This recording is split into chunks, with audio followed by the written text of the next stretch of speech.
এটা হলো 200 টাকা দামের মিষ্টি বক্স। এইটা হলো 500 টাকা দামের মিষ্টি বক্স। প্রথমে খুলে দেখবো 200 টাকার মিষ্টি বক্সটা। বুঝতে পারছিলাম না বক্সটা খুলবো কোনখান দিয়ে। বাবা এটা কিরকম প্লাস্টিক দিয়ে বাঁধা, দূর ছিড়বি না মানে দেখাচ্ছি মজা। ওই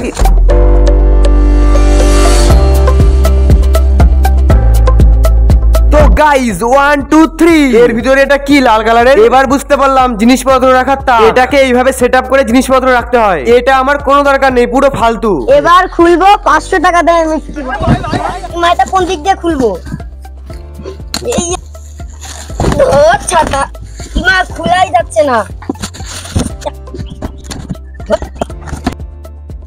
এটা কি দিয়ে দিল? 10 টাকার জলের বোতল। ভিতরে তো মনে হচ্ছে আরো জিনিস আছে।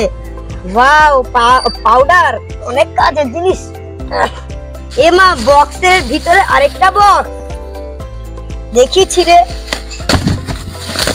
Wow, hurricane. ওয়াও, এখানে তো তেল আর আগুন কিছুই লাগে না। আরে এখানটায় লাইটও জ্বলছে। আরে এখানে তো সোলার সিস্টেম। ওয়াও, এটা আমার কাজে লাগবে, আমি নিয়ে চললাম।